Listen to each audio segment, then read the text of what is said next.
Assalamualaikum warahmatullahi wabarakatuh. Alhamdulillah wassalatu wassalamu ala rasulillahi amma ba'd. Memang tidak bisa dipungkiri, kalau kita belajar membaca dan dari YouTube itu kita lebih cepat pandainya daripada hadir ke majelis ilmu di masjid sebelah. Karena pertama, ustadznya itu beda. Jadi masjid sebelah itu ustadznya ya gitu-gitu aja, ilmunya tipis. Logikanya kalau ilmunya segitu, ya ilmu anda ya ndak mungkin lebih dari dia.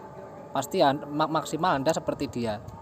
Kalau ustadz di YouTube seperti Ustadz Firanda, Ustadz Khalid Basalamah dan lain sebagainya, itu anda kan bisa milih ustadznya.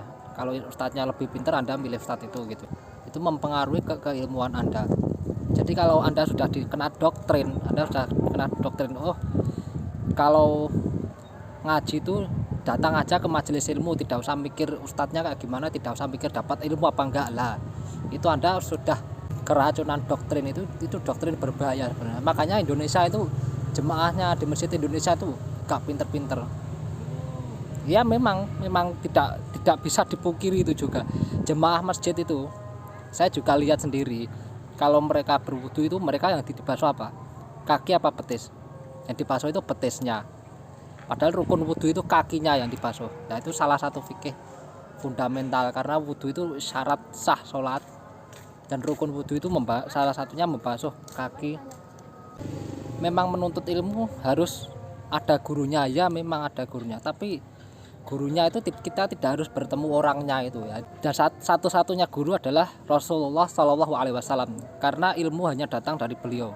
Karena hanya beliau yang menerima wahyu, menerima ilmu langsung dari Allah, tata cara ibadah bagaimana. Dan itu tidak bisa tidak kita harus berguru kepada beliau lewat hadis yang diriwayatkan oleh Bukhari, Muslim dan lain sebagainya. Dan kemudian hadis itu diijtihadkan oleh ulama. Ini hukumnya jadi gimana, satu hadis itu diijtihadkan, dijadikan fikih, hukumnya bagaimana, seperti itu. Dan itulah doktrin ustadz yang membagongkan, yang membuat Indonesia itu jemaahnya selalu lambat, alimnya itu selalu lambat. Tujuannya gini, agar mereka itu tetap jadi ustadz. Jadi jemaah yang pinter-pinter itu jangan sampai pinter, jemaah yang punya kejeniusan itu jangan sampai pinter. Kalau pinter itu nyaingin mereka, makanya mereka membuat narasi kalau menuntut ilmu itu harus lewat mereka itu. Jadi orang mau pinter lewat buku, baca buku, kemudian pinter itu mereka melarangnya, karena itu bisa membahayakan eksistensi mereka sebagai ustadz. Itu masalahnya di situ. Jadi karena keegoisan mereka itu, ya seharusnya mereka tuh harusnya berani bersaing. Siapa saja yang alim, siapa saja yang pinter harusnya jadi ustadz. Yang alim itu bukan hanya yang diangkat jadi ustadz, hanya yang diperustadkan itu. Karena memang yang namanya amanat itu harus diserahkan kepada ahlinya. Yang bicara di majelis ilmu itu harus orang alim, bukan hanya orang yang bermodalkan gelar ustadz itu. Kan hadisnya ada indah tuyatil amanah fantawiris sa'ah, apabila amanat telah disia-siakan maka tunggulah hari kiamat. Dikatakan kaifa idha'atuha, bagaimana menyia-nyiakannya itu. Ida wusidatil amanah ila ghairi ahliha fantawiris sa'ah, apabila amanat itu diserahkan kepada yang bukan ahlinya. Ya seperti sekarang ini, harusnya yang namanya menuntut ilmu itu kita tuh bagaimana supaya kita tuh paham ya, bukan kita itu menuntut ilmu untuk menemani ustadznya ngibul, itu tidak seperti itu. Tujuannya menuntut ilmu itu bagaimana caranya agar anda itu paham. Ya salah satu cara yang paham itu anda harus belajar, anda harus membaca, anda harus mendengar. Ya tidak peduli anda harus bertemu langsung apa anda. Bahkan kalau seandainya bisa anda tanpa belajar anda langsung pinter, ya itu lebih bagus itu. Kalau anda langsung bisa tanpa belajar, seandainya bisa loh ya.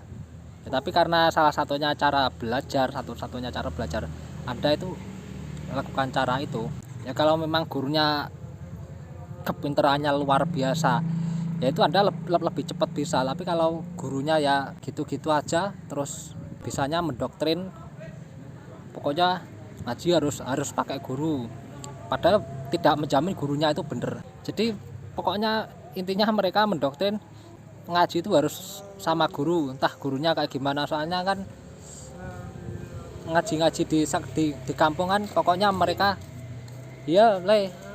pokoknya mereka asal lulus gitu aja. Jadi lulus Quran itu mereka sudah boleh mengajarkan Quran, padahal tajwidnya juga salah, banyak yang salah. Saya bilang gini soalnya saya pernah mengoreksi mereka gitu.